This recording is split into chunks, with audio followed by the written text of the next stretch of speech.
الله وبركاته.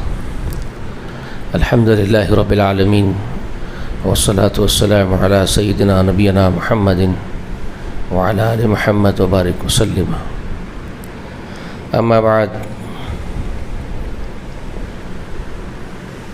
فأعوذ بالله السميع العليم من الشيطان الرجيم.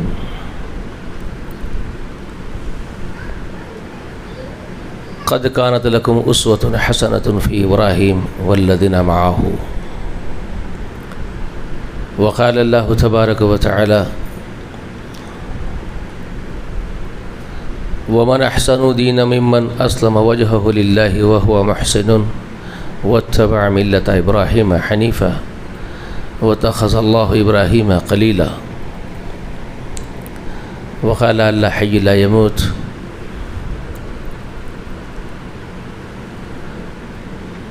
وإذ ابتلى إبراهيم ربه بكلمات فأتمهن قال إني جاعلك للناس إماما قال ومن ذريتي قال لا ينال أحد الظالمين. ہر قسم کی تعریف، حمد و ثنا، بڑائی و بزرگی اللہ جل جلالہ و جل شانہ کے لیے لائق و زیبا ہے. درود و سلام ہوں تمام انبیاء و تمام مرسلین پر، خصوصاً اللہ کی انگینت رحمتیں وہ برکتیں نازل ہو ہمارے سردار نبی محمد رسول اللہ صلی اللہ علیہ وآلہ وسلم پر. اللہم صلی علی محمد وعلی آل محمد کما صلیت علی ابراہیم وعلی آل ابراہیم انک حمید مجید. اللہم بارک علی محمد وعلی آل محمد کما بارکت علی ابراہیم وعلی آل ابراہیم انک حمید مجید.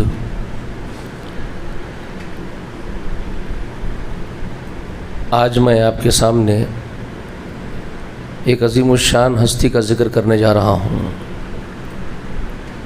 کیونکہ یہ مہینہ ذی الحج کا مہینہ تمام ایسی عبادتوں پر مشتمل ہے جو عبادتیں ہم کو سیدنا ابراہیم خلیل الرحمن سے جوڑتی ہیں.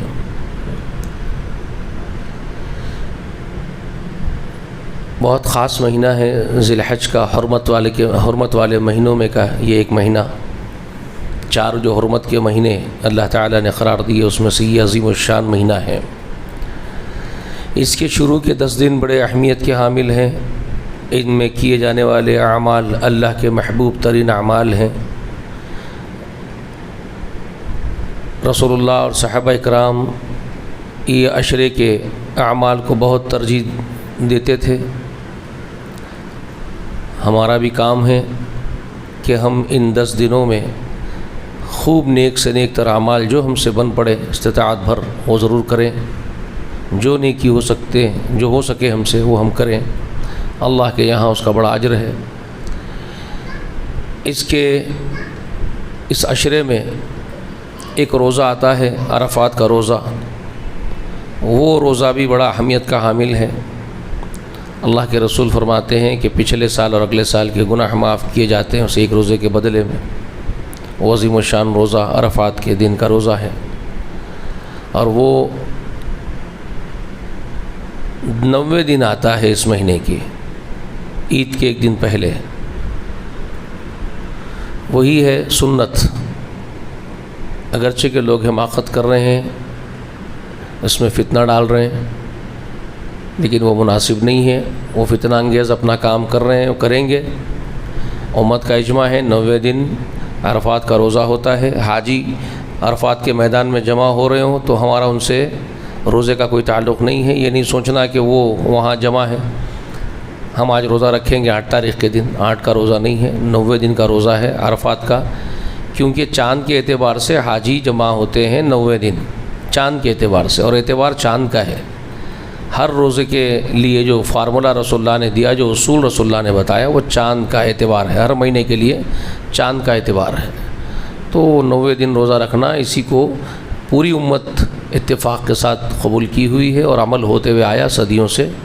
اس میں ایک نیا رکھنا ڈالنا یہ ایک حماقت کے سوا کچھ نہیں ہے. عرفات کے دن اگر آپ روزہ رکھتے ہیں 8 تاریخ کو اور یہ سمجھ رہے ہیں کہ ہم سعودی عرب کے حساب سے روزہ رکھ رہے ہیں تو آپ نہیں رکھ سکتے ہیں، کیونکہ نہ ان کے افطار کے وقت آپ افطار کر پائیں گے، نہ ان کے سحر کے وقت آپ سحر کر پائیں گے۔ تو یہ ایک حماقت اور غیر ضروری سر پھوڑنے کے سوا اور کوئی لاجک نہیں ہے، آپ کی بدترین لاجک ہے۔ چاند کا اصول رسول اللہ نے بتایا، چاند کے اصول کو پکڑ کے چلیے گا، یہ ہو گئی بات۔ اب آئیے اس مہینے کی مناسبت سے سیدنا ابراہیم خلیل الرحمن کا ذکر اس لیے کرنا ہے کیونکہ ایک اہم بات میں آپ کو سمجھا دیتا ہوں، اصول بہت اہم بات سمجھا رہا ہوں۔ نوجوان جو میرے پاس آ کے جو سیکھنا چاہتے ہیں ان کے لیے، جیسے یہ بچہ آ رہا ہے، یہ بچہ آ رہا ہے، آپ لوگ بھی آ رہے ہیں الحمدللہ، وہ خاص طور پر اپنے دماغ میں وہ بات بٹھا لیں۔ دیکھو، قرآن مقدس انسانوں کی ہدایت کے لیے اتری، بات طے ہے، ہم سب جانتے ہیں۔ یہ ھدی للناس ہے، وبینات من الہدی ہے، اللہ نے خود کہا نا، سورہ بقرہ میں ہم پڑھتے ہیں۔ قرآن کا شرف کیا اللہ نے بیان کیا؟ ھدی للناس وبینات من الہدی والفرقان، پورے انسانوں کی ہدایت کے لیے اس کو اتارا گیا ہے، اور واضح اور کھلی ہوئی ہدایت اس کے اندر موجود ہے۔ ٹھیک ہے، یہ ہے سورہ بقرہ کی آیت نمبر 186 کا ایک جز۔ اسی طرح سے سورہ انبیاء میں اللہ تعالیٰ فرماتے ہیں وَلَقَدْ أَنزَلْنَا إِلَيْكُمْ كِتَابًا فِيهِ ذِكْرُكُمْ أَفَلَا تَعْقِلُونَ، ہم نے ایک کتاب تمہاری طرف نازل کی ہے۔ آدم ذات سے کہا جا رہا ہے، انسانوں سے، جناتوں سے، ہم نے تمہاری طرف ایک کتاب نازل کی ہے، فِيهِ ذِكْرُكُمْ، جس میں تمہارے لیے ہی نصیحتیں ہیں۔ أَفَلَا تَعْقِلُونَ، تو کیا تم عقل سے کام نہیں لیتے؟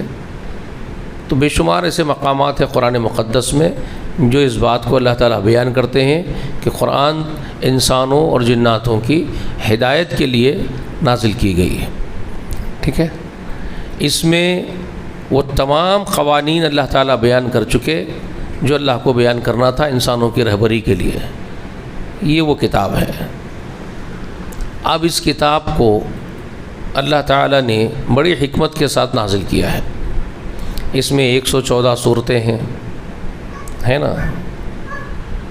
اس میں 6000 سے زائد آیات ہیں۔ اتفاق تو نہیں ہے، اختلاف ہے، لیکن پھر بھی ایک نمبر کے اوپر لوگ اجماع کر رہے ہیں۔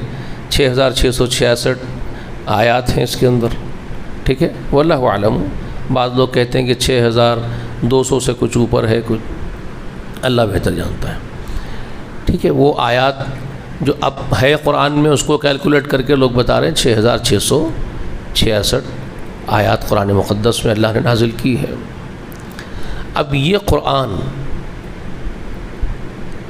کتنی عظیم الشان حکمت پر مبنی ہے۔ اس قرآن کی ابتدا کہاں سے ہوتی ہے؟ ایک ایسی صورت ہے جو اس قرآن کی ابتدا کرتی ہے، اس صورت کا نام ہے سورۃ الفاتحہ۔ فاتحہ کا معنی کیا ہے؟ افتتاح کو بولتے ہیں فاتحہ، افتتاح، کھولنا، فتح اسی سے ہے، فتح۔ ٹھیک ہے، افتتاح۔ تو یہ سورۃ الفاتحہ کا مطلب یہ کھولنے والی ہے، قرآن کو کھولنے والی صورت ہے سورۃ الفاتحہ۔ کتنے آیات پر مشتمل ہے؟ 7 آیات پر مشتمل ہے، اسی لیے اس کو رسول اللہ نے 7 مثانی بھی کہا ہے۔ 7 مثانی، بار بار دہرائی جانے والی 7 آیت والی اس کا نام دیا۔ بار بار دہرائی جانے والی سے مراد ہر نماز کے اندر یہ دہرائی جاتی ہے، اس کے بغیر نماز ہوتی ہی نہیں ہے، کسی کی بھی نماز نہیں ہوتی فاتحہ کے بغیر۔ یہ بات کو یاد رکھ لیجئے۔ اب وہ اختلافات کو بعد میں ڈسکس کر لینا، کبھی اختلافات اپنی جگہ ہیں۔ بعض لوگ کہتے ہیں کہ امام پڑھ رہا ہو تو امام کی قرات مقتدی کی قرات ہے، امام کے پیچھے پڑھنے کی حاجت نہیں ہے، ضرورت نہیں ہے سورہ فاتحہ بھی۔ بعض کہتے ہیں کہ نہیں، امام کے پیچھے بھی فاتحہ پڑھنا واجب ہے، اس کے بغیر نماز ہوتی ہی نہیں ہے۔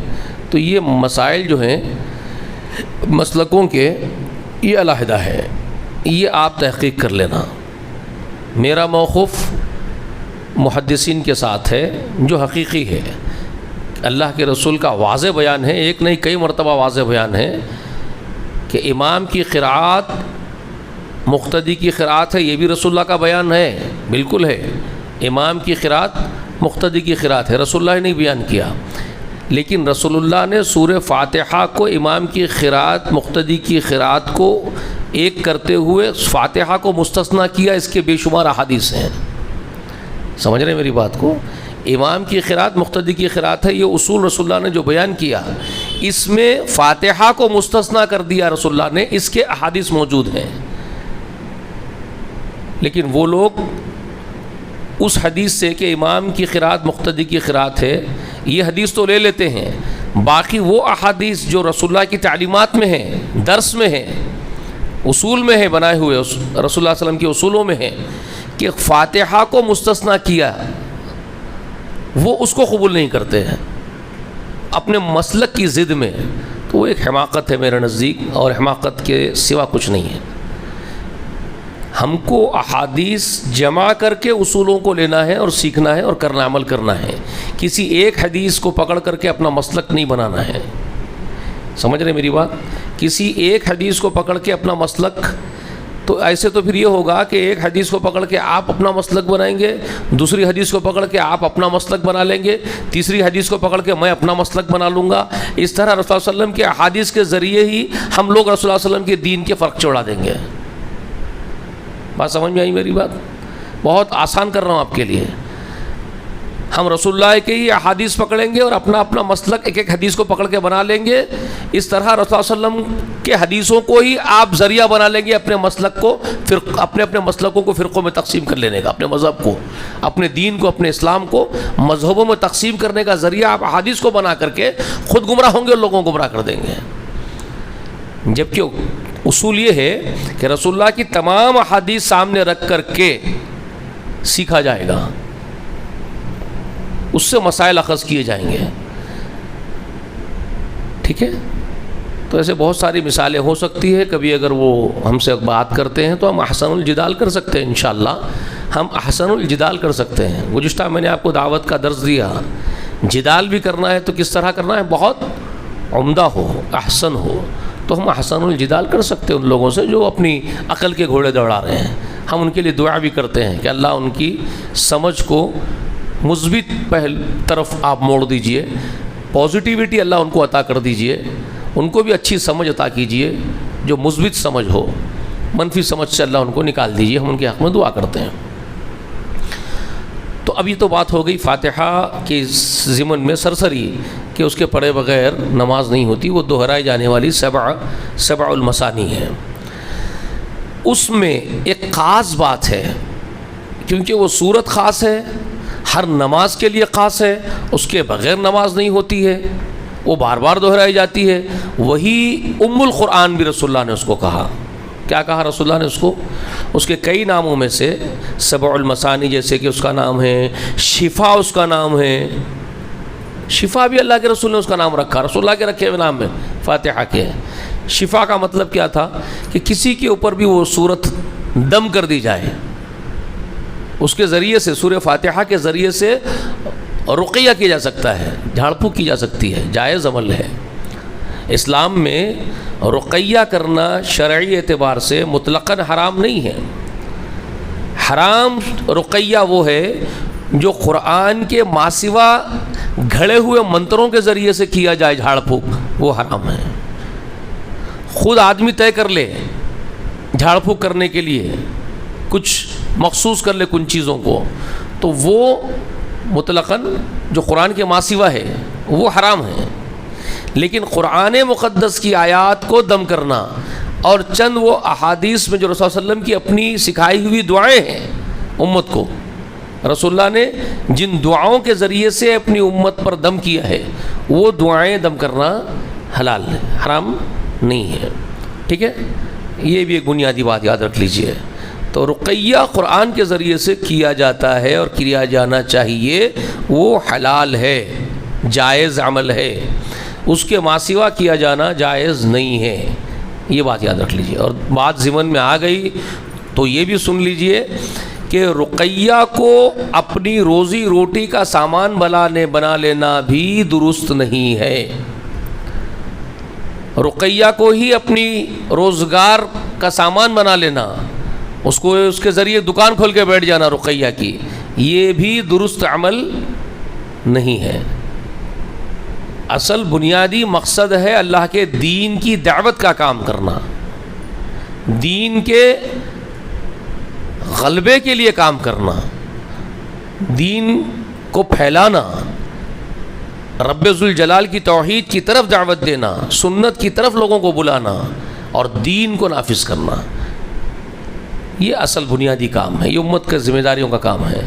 اس میں چلتے پھرتے اگر کسی کو حاجت پڑ جائے، کسی کو ضرورت ہو جائے، کوئی آپ سے مطالبہ کرے کہ بھئی ہمارے پاس کچھ پریشانی ہو گئی ہے، آپ کچھ دم کر سکتے ہیں، کچھ دعائیں جانتے ہیں تو آپ دم کر دیجئے، تو چلتے پھرتے کسی پر دم کر دیے، یہ جائز ہے۔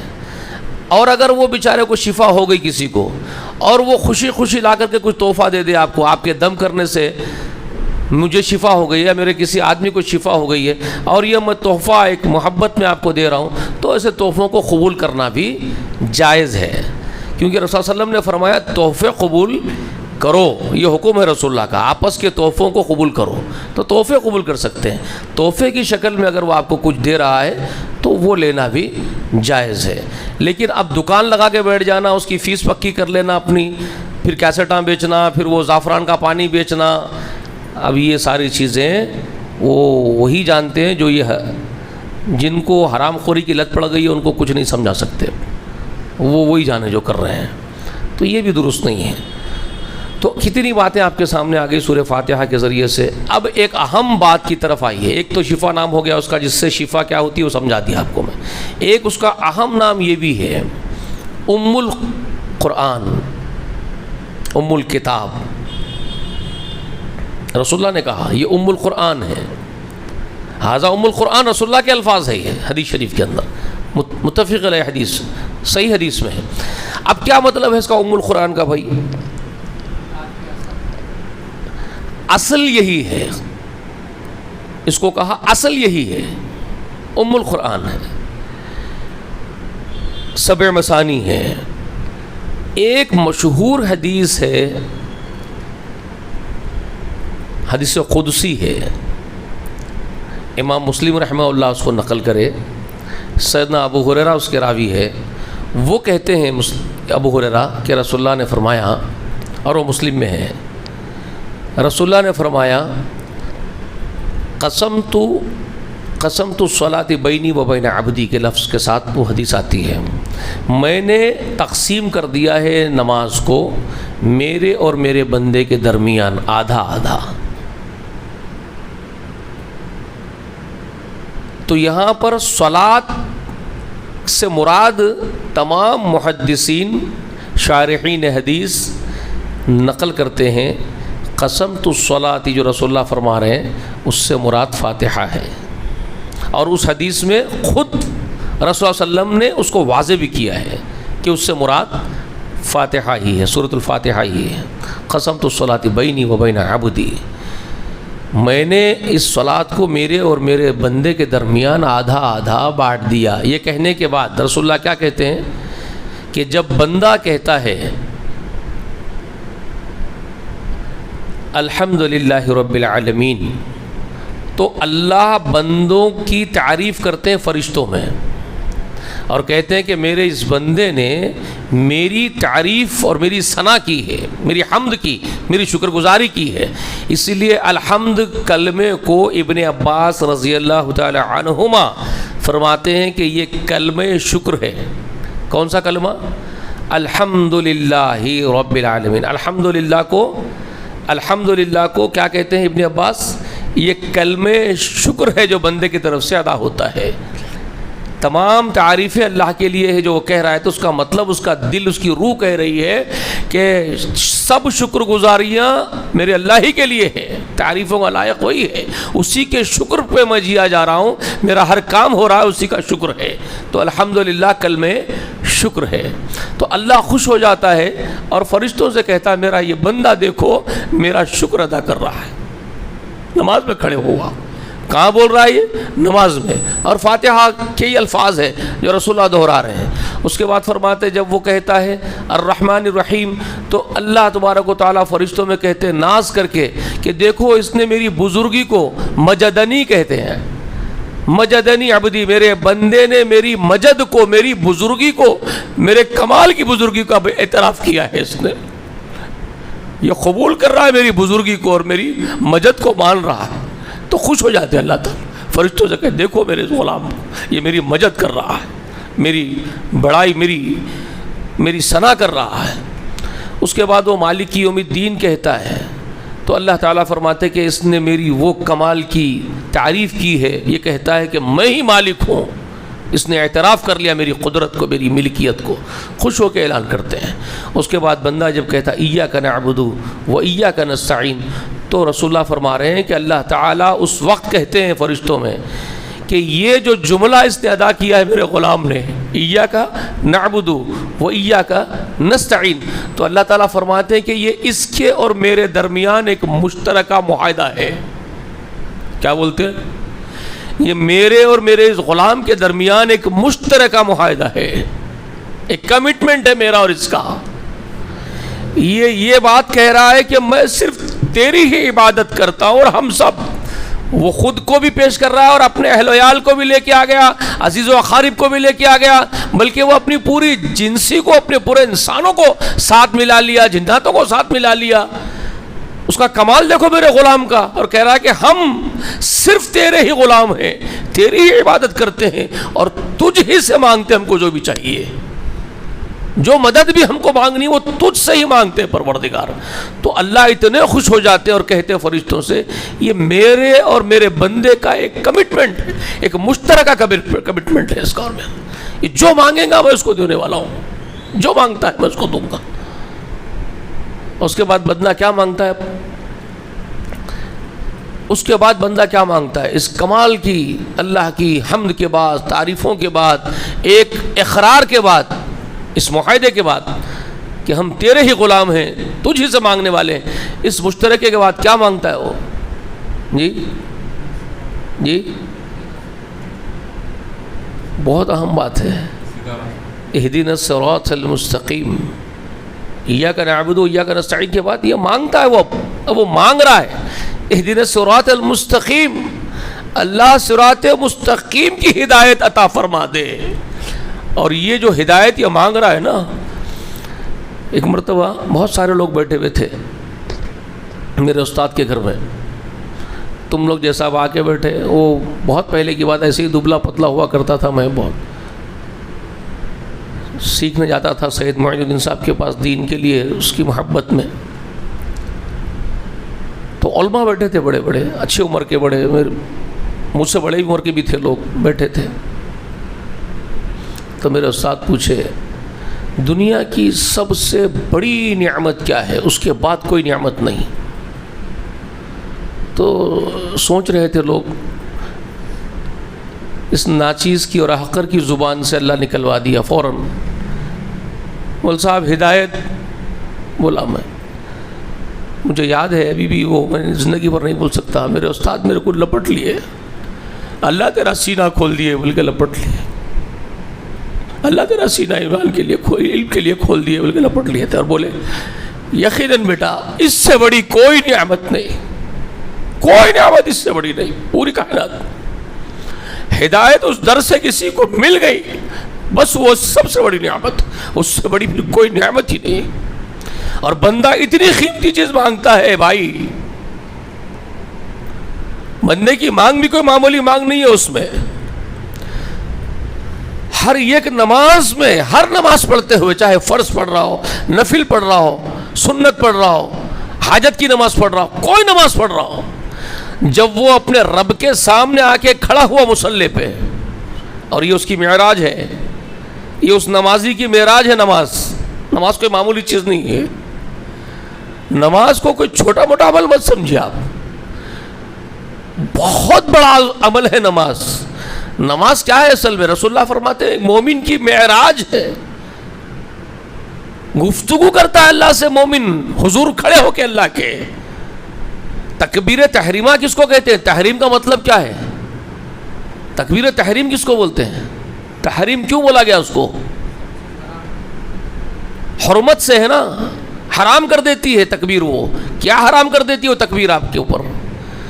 وہ تکبیر دنیا کی توجہ کو حرام کر دیتی ہے آپ کے لیے. کیا کرتی ہے؟ دنیا کی طرف آپ کی توجہ کو ہی حرام کر دیتی ہے. اللہ اکبر. اب میں ایک ہی جملہ بول سکتا ہوں, باقی سب بولنا ضرورت ہی نہیں ہے. اب دنیا و مافیہ کی طرف جو آپ کی توجہ ہے اس کو ہی حرام کر دیتی ہو تکبیر. اللہ اکبر. یعنی اب جب وہ مصلی نماز پڑھنے والا تکبیر بولا اللہ اکبر, تو مطلب یہ ہے کہ اس نے ساری چیزوں کو ختم کر دیا ایک ہی لمحے میں, ایک جملے کے ساتھ. پوری دنیا سے تعلق ختم اس کا, اور اب وہ اللہ سے جڑ گیا, باتیں کر رہا ہے اس سے, اپنے رب کے سامنے کھڑے ہو کے. اب رب اور غلام دونوں ایک ہو رہے ہیں, بات کر رہے ہیں. اب کوئی ہے ہی نہیں بیچ میں پوری دنیا میں سے. یہاں تک کہ آپ کے بازو کوئی بیٹھا ہوا ہے وہ نہیں ہے, آپ کے سامنے کوئی لیٹا ہوا وہ نہیں ہے, کوئی نہیں ہے, کسی کا ہوش نہ ہو آپ کو. وہ تکبیر تحریمہ ہے جو دنیا کی طرف آپ کی مرکوز توجہ کو حرام کر دیا آپ کے لیے. دنیا کا کوئی کام نہیں, کوئی سوچ نہیں, کسی طرف التفات نہیں آپ کا, صرف رب کی طرف توجہ, صرف رب سے گفتگو, رب کی طرف التفات کرو. یہ ہے تکبیر. نماز اس کو بولتے ہیں, بہت بڑی چیز ہے نماز, معمولی چیز نہیں ہے. کون نماز پڑھ رہے ہیں مجھے نہیں معلوم, کتنے لوگ نماز پڑھ رہے ہیں نہیں جانتا ہوں. تو اس نماز میں اللہ کی شکر گزاری کرتے ہوئے شروعات کرتا ہے, اللہ کی مجد کو بیان کرتا ہے, اللہ کی ثنا اس کے کمالات کو بیان کرتا ہے, اس کے اقتدار کا بیان کرتا ہے. اس کے بعد وعدہ کرتا ہے, اقرار کرتا ہے غلام اس کا اللہ کا کہ ہم صرف تیری ہی عبادت کرنے والے ہیں پروردگار, اور ہماری حاجتیں تیرے ہی سامنے رکھنے والے ہیں, جو بھی ہم کو مطلوب ہے. ہم تیرے غلام ہیں, غلامی تیری کریں گے, تو ہم کو جو بھی چاہیے جھولی پسار کے تجھ سے مانگیں گے. یہ بولنے کے بعد دنیا کی سب سے قیمتی چیز مانگتا ہے, بلکہ کائنات کی سب سے عظیم اور قیمتی چیز طلب کرتا ہے اپنے لیے, ہدایت مانگتا ہے.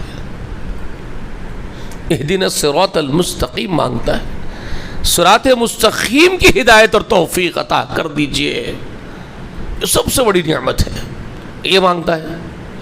ٹھیک ہے.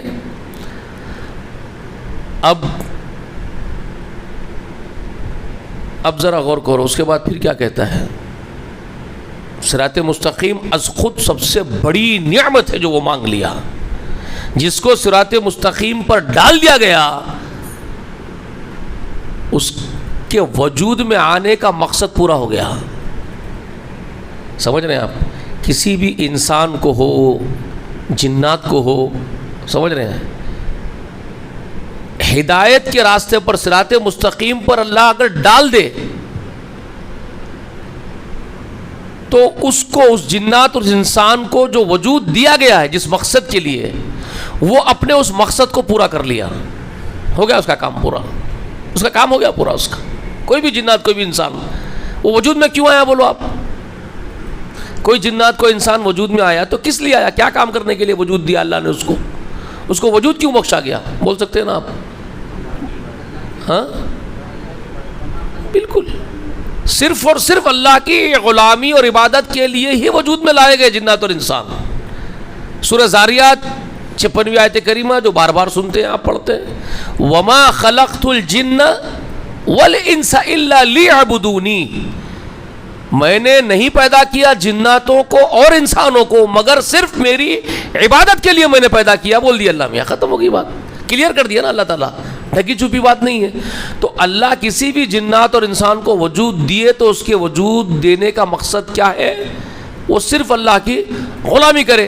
اب اگر وہ جو مانگ رہا ہے کھڑے ہو کے اہدنا صراط المستقیم, اے اللہ مجھے صراط مستقیم پر ڈال دیجئے, اور اللہ اس کو اٹھا کے ڈال دیا صراط مستقیم پہ, تو اس کا تو مقصد پورا ہو گیا نا, اس کا تو کام ہو گیا پورا. اس سے بڑا نعمت والا کوئی ہے ہی نہیں اب کائنات میں. ٹھیک ہے.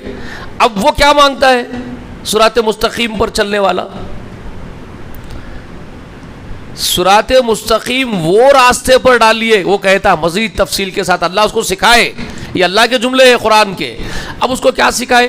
صراط الذین انعمت علیہم، یہ جو صراط مستقیم ہے پروردگار، مجھے جو مطلوب ہے، میں جو آپ سے بھیک مانگ رہا ہوں صراط مستقیم کی، مجھے آپ اسی صراط مستقیم کے راستے پر گامزن کیجئے جس پر چلائے آپ ان لوگوں کو جن کو آپ نے انعام یافتہ بنایا.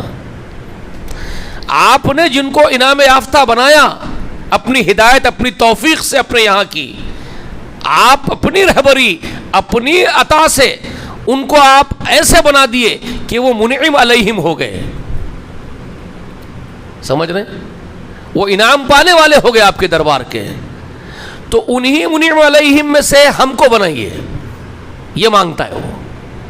ان کے ہی نقش قدم پر، ان کے ہی ساتھ ساتھ وہی انعام یافتہ لوگوں کا ساتھ نصیب ہو جائے مجھے بھی. میں یہ مانگ رہا ہوں آپ سے، مانگتا ہے بندہ. ٹھیک ہے؟ اور کیا کہتا ہے اس کے بعد؟ غیر المغضوب علیہم ولا الضالین، یہ کہتا ہے غیر المغضوب علیہم ولا الضالین، یہ کہتا ہے. مطلب غیر المغضوب، مغضوب کون؟ غیر المغضوب، اللہ یہ جو مغضوب ہے ان سے مجھے غیر رکھ، ان کے ساتھ مت رکھ، مجھے ان کا غیر بنا، مجھے ان مغضوب کا غیر بنا کے رکھ، ان کے ساتھ مت رکھ. کس کے ساتھ رکھ؟ منعم علیہم کے ساتھ رکھ. انعام جن پر آپ نے کیا ہے ان کے ساتھ رکھیے، یہ مغضوب کے ساتھ مجھے غیر بنا کے رکھیے، ان کے ساتھ مت رکھیے. اور ولا الضالین، اور نہ ہی وہ ضالین کے ساتھ رکھیے جو گمراہ ہو گئے. ان دونوں سے میں آپ کی پناہ مانگتا ہوں، ان دو صفتوں سے. یہ بندے کی بھیک ہے نا، فاتحہ اسی کو کہہ رہے ہیں. یہی ہے قسمت الصلاۃ جو کہہ رہے اللہ تعالیٰ، میں نے بانٹ دیا میرے بندے کے درمیان آدھا آدھا. آدھے حصے میں اللہ کی حمد بیان کرا بندہ، بیچ میں آ کے ایک کمٹمنٹ کرا، ایک اقرار کرا، اور آدھا حصہ بھیک مانگا اللہ سے. سمجھ گئے بات؟ سمجھ میں آ گئی بات؟ اب رب ذوالجلال کبریا بندے کو جو مانگا، جو اس کو چاہیے بندے کو، جو وہ ادب سے کھڑے ہو کے سارے دنیا کو چھوڑ کے یکسو ہو کے تکبیر تحریمہ کے ساتھ اپنے رب سے دعا کرا نا، ساری دنیا کو بھلا دیا نا تکبیر تحریمہ کے بعد. کچھ بھی یاد نہیں ہے نا اس کو، صرف رب ہے اور بندہ ہے، دونوں ہیں. مانگ رہا یہ تو اللہ اب اس کو جواب دیتے ہیں اس کا. اسی لیے اس کو فاتحہ کہتے ہیں قرآن کو. اس نے قرآن کو کھول لیا اپنے لیے. اب جب یہ 7 آیتیں ادا کر دیا رب کے حضور میں، یہ 7 آیتیں ادا کرتے ہی اس کے لیے قرآن آٹومیٹیکلی دروازہ، ڈور اوپن ہو گیا اس کے لیے. قرآن کھل گیا اس کے لیے. اب کیا کہتے ہوئے قرآن کھلتا ہے؟ اب اوپننگ ہو رہی ہے قرآن کی، اس کے لیے ہو رہی ہے. انہیں مانگا نا، انہیں منگا، اس کے لیے اس کو کھولا جا رہا ہے. تو کیا بول کے کھولا جا رہا ہے؟ بسم اللہ الرحمن الرحیم. الف لام میم ذالک الکتاب لا ریب فیہ ھدی للمتقین الذین یؤمنون بالغیب ویقیمون الصلاۃ ومما رزقناہم ینفقون والذین یؤمنون بما انزل الیک وما انزل من قبلک وبالآخرۃ هم یوقنون اولئک علی ھدی من ربہم واولئک هم المفلحون. یہ بول رہے ہیں. ذرا غور کرو کیا بولتے ہوئے کھول رہے ہیں. انہیں منگا، اس کا جواب دے رہے ہیں. بندے قرآن کھلتا ہے، اوپن ہو رہا ہے، کیا بولتے ہوئے اوپن ہو رہا ہے؟ الف لام میم تو مقطعات میں سے اس کا معنی مطلب نہیں معلوم، وہ اللہ تعالیٰ کو اس کا علم ہے، وہ ایک شناخت رکھ دی اللہ تعالیٰ ہر ایک صورت کی، وہ اللہ عالم اس کا معنی و مطلب کیا ہے. ٹھیک ہے، الف لام میم کھل گیا قرآن، وہاں سے کھل رہا ہے، اوپن ہو رہا ہے ڈورس. اور کیا بول رہے ہیں؟ ذالک الکتاب لا ریب فیہ، یہ وہ کتاب ہے بندے جس میں کوئی شک ہے نہ شبہ ہے. تو جو مانگا تھا یہ وہی کتاب ہے، تو جو طلب کر رہا تھا یہ وہی ہے جو تیرے لیے ہے، جس میں کوئی شک شبہ نہیں ہے. ہدی للمتقین، یہ متقیوں کے لیے ہدایت ہے پوری کی پوری. جو نماز قائم کرتے ہیں، جو رزق اپنا ہے اس میں سے تقسیم کرتے ہیں، شیئر کرتے ہیں، لوگوں کو انفاق کرتے ہیں.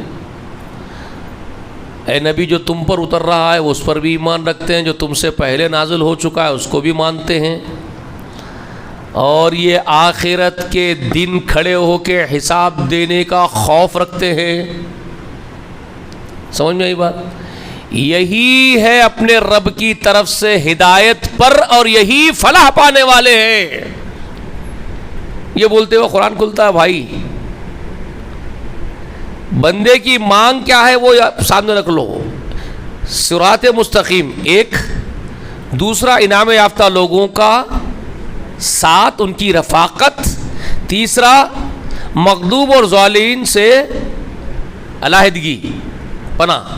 یہ اس کی مانگ ہے نا؟ یہی ہے نا مانگ سورہ فاتحہ میں اس کی. اب یہ قرآن بتاتا ہے صراط مستقیم کیا ہے. سمجھ جا، اس میں دیکھ، اس میں صراط مستقیم کا پورا ڈیفینیشن موجود ہے. اس قرآن میں جو ہم کھولے اب تیرے لیے، تو جو صراط مستقیم مانگا کھڑے ہو کے میرے سامنے بندے، جو تیری مانگ ہے، جو تیرا مطالبہ ہے مجھ سے، جو سارے دنیا سے کٹ کے میرے لیے سامنے میرے روبرو کھڑے ہو کے جو مجھ سے مانگ رہا ہے تو، صراط مستقیم اللہ مجھے عطا کیجیے، اس راستے میں ڈال لیے. تو یہی کتاب ہے جس میں کوئی شک شبہ نہیں ہے. یہ تجھے بتائے گا مستقیم صراط کون سی ہے. یہ قرآن تجھے بتائے گا. کون بتائے گا؟ قرآن بتائے گا. کوئی تمہارا عالم، کوئی تمہارا صاحب، کوئی تمہارا پیر، کوئی تمہارا مرشد وہ نہیں بتائے گا مستقیم صراط کون سی ہے. مستقیم صراط کو ڈیفائن کرے گا قرآن، ایکسپلین کرے گا قرآن. یہ قرآن ہے. ذالک الکتاب لا ریب فیہ، یہ بتائے گا تم کو جو تم مانگ رہے ہو صراط مستقیم، وہ قرآن بتائے گا. وَأَنَّ هَذَا صراط مستقیم فَاتَّبِعُوهُ وَلَا تَتَّبِعُوا السُّبُلَ فَتَفَرَّقَ بِكُمْ عَنْ سَبِيلِهِ ذَلِكُمْ وَصَّاكُمْ بِهِ لَعَلَّكُمْ تَتَّقُونَ. قرآن کہے گا تمہارے سامنے. یہ سورۃ الانعام کی آیت نمبر 153 اللہ فرماتا ہے آپ کو وَأَنَّ هَذَا صِرَاطِ مُسْتَقِيمًا، اور یقیناً یہ ہے صراط مستقیم جو یہ قرآن اور یہ محمد تم کو سکھا رہے ہیں. فَاتَّبِعُوهُ، تو اس کی اتباع کرو. وَلَا تَتَّبِعُوا السُّبُلَ، اس کے ماں سوا کئی راستوں کی اتباع مت کرو. فَتَفَرَّقَ بِكُمْ عَنْ سَبِيلِهِ، تو وہ اپنے اپنے پیروں مرشدوں کے راستے، جو تمہارے بزرگوں کے راستے ہوں گے، وہ تم کو اس قرآن کے راستے سے ہٹا دیں گے، پھوڑ دیں گے، تم کو ٹکڑے ٹکڑے کر دیں گے، تمہارے شرازے کو بکھیر دیں گے اور تم کو ٹکڑوں میں بانٹ دیں گے، تم کو جماعتوں میں تقسیم کر دیں گے، تم کو فرقوں میں بانٹ کے رکھ دیں گے. فَتَفَرَّقَ بِكُمْ عَنْ سَبِيلِهِ، ایک راستے سے تم کو ہٹا کے فرقے بنا دیں گے. ذالکم وصاکم بہ، اس کے ذریعے ہم تم کو نصیحت کر رہے ہیں، ہماری وصیت ہے یہ کہ اسی کو پکڑو. لعلکم تتقون، تاکہ تم متقی بنو، اور متقیوں کے لیے ہی یہ قرآن کیا ہے؟ ھدی للمتقین، متقیوں کے لیے ہدایت ہے. سمجھ میں آ گئی بات آپ کو؟ صراط مستقیم قرآن بتائے گا. انعام یافتہ لوگوں کا ساتھ مانگ رہا ہے بندے تو انعام یافتہ لوگوں کے ساتھ اگر جانا ہے تو ان کے بارے میں تجھے جاننا ہے. تجھے انعام یافتہ لوگوں کے ساتھ رہنا ہے، ان کی رفاقت میں رہنا ہے. وہ جہاں جائیں گے انعام یافتہ لوگ، تو بھی ان کے پیچھے وہاں جانا چاہتا ہے، یعنی جنت. تو پھر تجھے ان لوگوں کے بارے میں جاننا پڑے گا وہ کون ہیں، اور تجھے جاننے کا سورس کیا ہے تیرے لیے؟ یہی کتاب ہے. ذالک الکتاب لا ریب فیہ ھدی للمتقین. یہی کتاب میں ہم بتائیں گے تجھے وہ انعام یافتہ لوگ کون تھے، کیسے تھے، کیا کرتے تھے, کیا سوچ رکھتے تھے, کیا نظریہ تھا ان کا, ہم بتائیں گے تجھے قرآن میں. یہ قرآن بتائے گا تجھے. تو کھولا نا اس کو فاتحہ پڑھ کے, تیرے لیے کھلا ہے قرآن. اب تجھے ہم بتائیں گے انعام یافتہ لوگ کیسے تھے, کون تھے, کیا ان کی تاریخ ہے, کیا ان کی زندگیاں ہیں, ہم بتائیں گے تجھے. یہ اللہ فرما رہے ہیں. ٹھیک ہے, تمہارے قصے کہانیاں والے انعام یافتہ لوگ نہیں ہیں جو تم قصوں میں بیان کر دو. جو تم کہو گے کہ ایک بابا ہمارا ایسا تھا جو پانی کے اوپر چلتا تھا, ایک ہمارا بابا ایسا تھا جو ہوا کے اوپر چلتا تھا, ایک بابا ہمارا ایسا تھا جو ایک جھاڑ کی شاخ پہ الٹا لٹکتا تھا, وہ انعام یافتہ نہیں ہے تمہارے. بکواس. انعام یافتہ جو لوگ ہوں گے, جو منعم علیہم ہے, وہ ہم بتائیں گے قرآن میں. یہ ہے, تو مانگا تیرے لیے قرآن کھل رہا ہے. ذالک الکتاب لا ریب فیہ, یہ کتاب ہے جس میں کوئی شک نہیں, ہم بتائیں گے اس کتاب میں. تو قرآن تم کو بتائے گا, تمہارے باپ کا ذکر کرے گا کہ دیکھو آدم کو, وہ انعام یافتہ ہے, وہ کس طرح ہمارے سامنے عاجزی اختیار کیا, کس طرح رویا, کتنا گڑگڑایا ہمارے حضور میں. تمہاری ماں اور باپ نے کس طرح سرنڈر کر دیا اپنے آپ کو, ہمارے سامنے گرا دیا, جھکا دیا, ہمارے آگے بچھا دیا تمہارے ماں باپ نے اپنے آپ کو. اور کیسے کہا ان دونوں نے, ربنا ظلمنا انفسنا وان لم تغفر لنا وترحمنا لنکونن من الخاسرین. یہ تمہارے ماں باپ کے نکلے ہوئے ہمارے حضور میں الفاظ ہے, ہم بتا رہے تم کو قرآن میں. سیکھ لو, یہ اپنے ماں باپ سے سیکھ لو. تم یہ, وہ انعام یافتہ ہے تمہارے ماں باپ, تم یہ سیکھتے ہو. پروردگار ہم نے اپنی جانوں پر ظلم کر لیا, ہم سے خطائیں ہو گئی, ہم خطا کار ہو گئے مولا, ہم نے اپنی جانوں پر ظلم کر لیا. ان لم تغفر لنا, آپ اگر معاف نہیں کرے, پردہ پوشی نہیں کرے ہمارے جرائم کی, ہمارے گناہوں کو نہ ڈھانپ دیے, آپ کور نہ کر دیے, تو ہم تو ننگے ہو کے رہ جائیں گے, رسوا ہو کے رہ جائیں گے, ذلیل و خوار ہو کے رہ جائیں گے, اگر آپ غفر کے اپنے غفاریت کے پردے ہم پر نہ اڑائیں گے. کیا بول رہے ہیں ماں باپ؟ غفار کس کو بولتے ہیں؟ غفار کا معنی کیا ہے معلوم؟ پردہ پوشی کرنے والا. اگر بندوں کے گناہوں کو وہ اللہ پردوں سے نہ ڈھانپ دے تو بندے قیامت کے دن ننگے ہو کے رہ جائیں گے, رسوا ہو کے رہ جائیں گے. ماں باپ نے پہلا جملہ وہ بولا, ہمارے ماں باپ نے, ربنا ظلمنا انفسنا, پروردگار ہم اپنے نفسوں پر خود ہی ظلم کر بیٹھے. وَإِن لَّمْ تَغْفِرْ لَنَا, اگر آپ پردے نہ ڈال دیں ہمارے جرائم پہ, ہم تو ننگے ہو گئے پروردگار. وَتَرْحَمْنَا, اور اگر آپ ہم پر رحم نہ کرے, اللہ کو بول رہے, اللہ اگر تو رحمان ہے, اگر تو رحم نہ کرے, لَنَكُونَنَّ مِنَ الْخَاسِرِينَ, تو ہم تو بہت بڑا نقصان اٹھانے والے ہو جائیں. اللہ سکھا رہے ہیں آپ کو. انعام یافتہ لوگوں کے نظریات, ان کا عقیدہ, ان کی بندگی, ان کی عاجزی جو ہمارے سامنے تھی, اس میں سب سے پہلے تمہارے ماں باپ کو ہی دیکھ لو. تمہارے ہی ماں باپ کو دیکھ لو, آدم کو اور حوا کو, کس قدر عاجز تھے ہمارے سامنے. جی, پھر تو ایک ایک کا ذکر کرتے جا رہے ہیں, پھر تو ذکر کرتے جا رہے ہیں اور بتا رہے ہیں آپ کو, تمہارے ہی ماں باپ کے پیٹ میں پیدا ہونے والے ایک نافرمان کی گت بھی دیکھ لو. مغضوب ظالین سے پناہ مانگتے ہیں نا, تو تمہارے ہی آدم اور حوا کے پیٹ میں پیدا ہونے والا ایک قابل بھی تھا جو اپنے ہی بھائی حابل کا قتل کر دیا ایک عورت کے خاطر. قتل انسان کی شروعات کر دی اس نے, بھائی کو بھائی مار کے بتا دیا, شروعات کر دی اس نے, طریقہ بتا دیا انسانوں کو قتل و غارت گیری کا.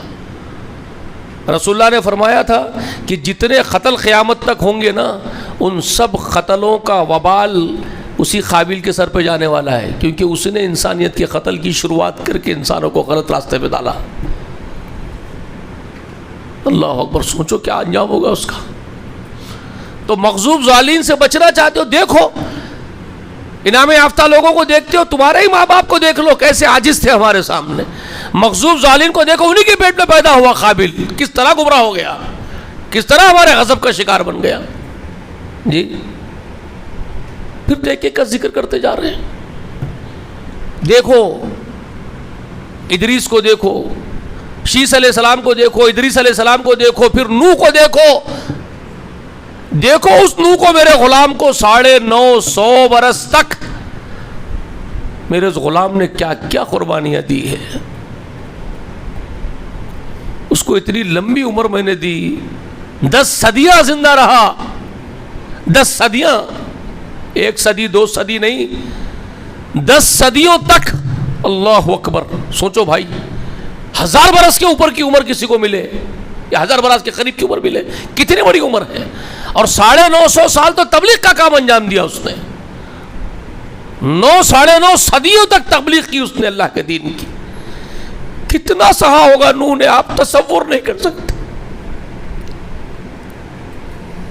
کتنا برداشت کیا ہوگا۔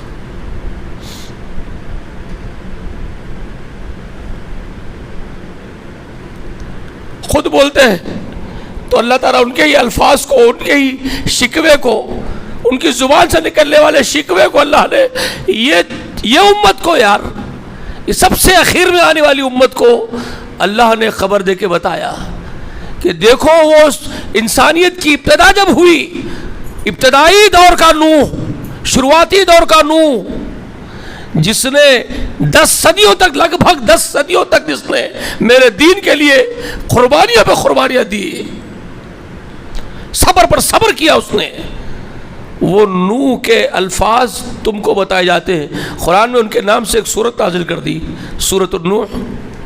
سورہ نوح ان کے نام سے سورت ہے، اور اس سورہ نوح میں آپ پڑھو تو نوح علیہ السلام کے الفاظ کا ذکر کیا، کیسا کیسا عاجزی سے بول رہے اللہ کے حضور میں، اے اللہ میں نے اس اپنی قوم کو علانیہ بھی بلایا، چھپ کے بھی دعوت دی، میں نے کوئی طریقے تبلیغ باقی نہیں رکھا، جس طریقے سے سمجھا سکتا تھا مولا میں نے اس اپنی قوم کو سمجھایا، مگر یہ قوم جتنا میں نے ان کو اللہ تیری طرف بلایا اتنا ہی انہوں نے فرار اختیار کیا، تجھ سے دور بھاگتے چلے گئے، ان پر کوئی اثر نہیں ہوا، انہوں نے اپنے منہوں پر کپڑے ڈال لیے، کانوں میں انگلیاں ٹھوس لی، یہ سننا ہی نہیں چاہتے تھے میری بات کو۔ نوح علیہ السلام کہہ رہے پروردگار یہ میری قوم مجھ سے بڑا عجیب رویہ اختیار کرتی تھی، بڑا بغض تھا ان کو میرے سے، میں تیری طرف بلاتا تھا تو یہ مجھ سے فرار اختیار کرتے تھے، یہ بھاگ جاتے تھے مجھے چھوڑ کر کے، میری بات سننا نہیں چاہتے تھے، منہ چھپا لیتے تھے، کانوں میں انگلیاں ڈال لیتے تھے۔ یہ سلسلہ رہا مولا 950 سال کیا انہوں نے، بولو آپ کر سکتے؟ سوچ بھی نہیں سکتے آپ۔ گالیاں دیتے تھے نوح کو، دشمنی کرتے تھے نوح سے، صدیوں تک یہ برداشت کیا۔ اس کے بعد جا کر کے کہا پروردگار میں نے تجربہ کر لیا اتنے لمبے عرصے میں کہ ان کے مزاجوں میں کوئی نرمی اور خیر نہیں نظر آتا مولا، اگر آپ ان کو باقی چھوڑیں گے تو یہ بہت سارے لوگوں کو اور گمراہ کریں گے، اب ان کو آپ عذاب دے دیجئے۔ تھک ہار کے بد دعا کی، اللہ نے کہا تو کشتی میں بیٹھو اور نکل جاؤ، جو تم کو بنانے کا حکم تم کو ہوا تھا کشتی کا۔ تو یہ کیوں سنائے آپ کو قرآن، یہ کیوں سنا رہا ہے آپ کو؟ دیکھو نوح نے کس طرح مجھ سے محبت کی، میری غلامی کی، میری اطاعت کی، فرمانبرداری کی، اس نے میری عاجزی اختیار کیا وہ میرے سامنے، اور میرے لیے کتنے قربانیاں دیا، 10 صدیوں تک قربانیاں دیا نوح۔ کیوں تم کو سنا رہے ہیں؟ کیوں سنا رہے ہیں؟ آپ مانگے، کیا مانگے آپ؟ اہدنا الصراط المستقیمہ کے بعد کیا مانگے آپ؟ صراط الذین انعمت علیہم بولے نا اللہ کو آپ، اے اللہ جن پر انعام کیا ان کا ساتھ، تو اللہ بتا رہے انعام جس پر ہوا وہ یہ ہے جو 10 صدیوں تک بھی صبر کرتا میرے لیے، تم کر سکتے ہو؟ میرے انعام ایسے ہی ہو جاتے کہ ارے بندو، ایک غلام جب کھڑے ہو کے مصلی پہ اس رب کے سامنے کھڑے ہو کے بول رہا ہے پروردگار مستقیم صراط عطا کر دے، انعام یافتہ لوگوں کا ساتھ، تو اللہ بتا رہے قرآن میں انعام یافتہ لوگوں کا ساتھ مل جانا کیسا ہے جانتا ہے بندے؟ دیکھ کیسے ہوتے ہیں انعام یافتہ، دیکھ نوح کو، سوچ تو کیا کر سکتا ہے، تو کیا کر سکتا ہے؟ سمجھ میں آ رہی ہے بات؟ تو اس میں ان واقعات میں جو اللہ سنا رہے ہیں انعام یافتہ لوگ کیسے ہوتے ہیں، وہ کون ہیں، کیسے ہیں، کیسا زندگی گزارے ہیں زمین کی پشت پر، اگر تم وہ کر سکتے ہو تو پھر سوچو ان کا ساتھ مانگو پھر ان کا ساتھ، نہیں کر سکتے ہو تو پھر تمہارا مانگنے کا فائدہ کیا ہے؟ سمجھ میں آ رہی ہے بات؟ نہیں کر سکتے تو مانگنے کا فائدہ کیا ہے؟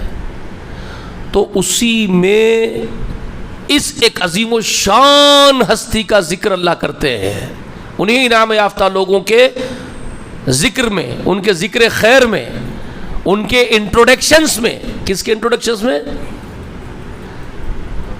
جو انعام یافتہ لوگوں کا انٹروڈکشن قرآن کر رہا ہے آپ کے سامنے، انعام یافتہ کون ہیں، کیسے ہیں، کیا ہوتے ہیں، کیا سوچ کے مالک ہوتے ہیں، کیا ان کی زندگی ہے، کیا ان کا بیہیویئر ہے، پورا اللہ تعالیٰ سنا رہے ہیں ایک ایک کا۔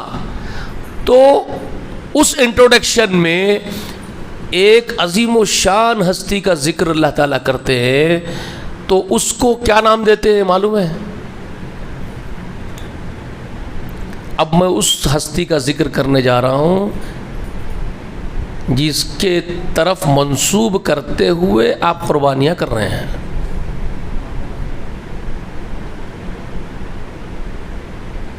وَإِنَّ مِن لَشِيئَتِ لَإِبْرَاهِيمَ، یہ سورہ صافات میں سیدنا نوح کا ذکر کرنے کے بعد فرماتے ہیں اللہ تعالیٰ، نوح کا پورا ذکر کر دیے اور فرماتے وَالسَّلَامٌ عَلَى نُوحٍ فِي الْعَالَمِينَ بولتے ہیں۔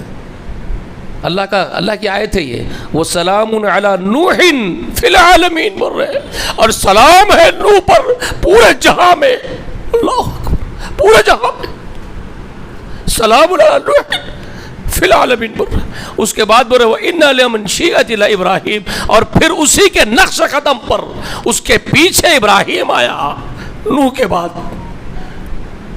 اِذْ جَاءَ رَبَّهُ بِقَلْبٍ سَلِيمٍ بول رہے اللہ تعالیٰ، اس کے بعد کیا بول رہے؟ اِذْ جَاءَ رَبَّهُ بِقَلْبٍ سَلِيمٍ، اور وہ ابراہیم بھی کیسا آیا جانتے ہیں؟ وہ اپنے رب کے یہاں قلب سلیم لیے ہوا ہے۔ قلب سلیم کیا چیز ہے؟ قلب سلیم کیا چیز ہے جس کے بارے میں اللہ بتا رہے کہ ابراہیم قلب سلیم لیا ہوا اپنے رب کی طرف آیا؟ کیا مطلب ہے اس کا؟ بہت ڈیپتھ ہے ان باتوں میں، بہت گہرائیاں ہیں ان باتوں میں بھائی۔ دین ایسا ہی دین نہیں ہے ہمارا جس پر ہم عمل کر رہے ہیں، سمجھ رہے ہیں ہم دین محمد پر، دین اسلام پر عمل کر رہے ہیں۔ معاف کیجئے گا، ہم جس دین کو دین محمد سمجھ رہے ہیں وہ نہیں ہے دین محمد، وہ نہیں ہے دین اسلام، ہم کچھ اور ہی دین پر عمل کر رہے ہیں۔ ہاں ملتا جلتا ہے دین محمد سے صلی اللہ علیہ وسلم، سمجھ رہے میری بات کو؟ ملتا جلتا ہے، 5 وقت کی نمازیں دکھ رہی ہے، اس کا ڈھانچہ ہے، 5 وقت کی مسجد سے اذائیں ہو رہی ہے، وہ اذاؤں کا ڈھانچہ ہے، 5 وقت کی نمازوں کا ڈھانچہ ہے، سمجھ رہے میری بات میں کیا بول رہا ہوں؟ قرآن کی تلاوتوں کا ڈھانچہ ہے۔ یہ کچھ ظاہری کچھ ارکان ہے جو ملتے جھلتے تو ہے، لیکن نہ وہ نماز ہے، نہ وہ اذان ہے، نہ وہ قرآن ہے، نہ وہ عمل ہے، نہ وہ کردار ہے، نہ وہ دین ہے جو دین محمد نے صلی اللہ علیہ وسلم نے قائم کیا، وہ نہیں ہے۔ سمجھ گئے حبیب بھائی میں کیا بول رہا ہوں؟ یہ وہ نہیں ہے، اس جیسا ہے، یہ وہ نہیں ہے، وہ بہت عظیم تھا، بہت عظیم تھا۔ تو یہ ہے ابراہیم کا واقعہ جو اللہ یہاں سے شروع کرتے ہیں، تمہارے لیے سمجھاتے ہیں۔ کون ابراہیم؟ جانتے ہیں کون ہے ابراہیم؟ جانتے ہیں کیا ہے ابراہیم؟ آج کے درس میں نے یہ سب کیوں بیان کیا پیچھے سے، یہ ساری چیزیں آپ کو کیوں سمجھایا؟ کیونکہ اب مجھے بتانا ہے وہ ابراہیم کون ہے۔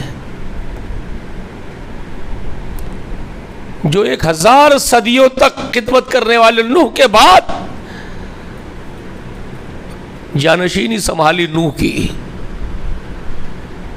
سیدنا نوح کے اس دین کے جانشین بنے، خلیفہ بنے، سیدنا نوح علیہ السلام کے خلیفہ بننے والا ابراہیم نقش قدم پر آیا قلب سلیم لیے ہوئے، اس کے بارے میں نہیں جاننا چاہیں گے؟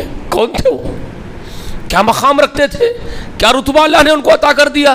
کیا بنا دیا اللہ نے اس ابراہیم کو؟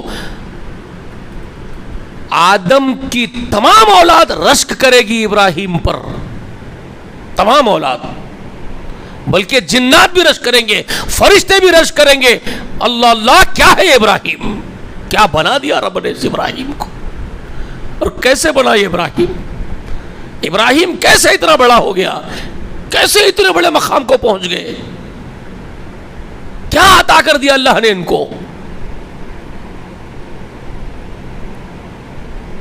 جاننا چاہیں گے کہ نہیں؟ عید کب ہے؟ پیر کے دن ہوگی غالباً، اتوار کو آئیں گے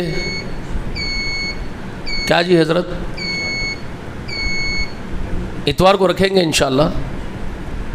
اللہ سے دعا ہے کہ اللہ کہنے سے سننے سے زیادہ ہم سب کو عمل کی توفیق عنایت فرمائے، جب تک دنیا میں رکھے، اسلام پر رکھے، ایمان پر رکھے، آمین۔ وآخر دعوانا ان الحمد للہ رب العالمین۔ السلام علیکم ورحمۃ اللہ وبرکاتہ۔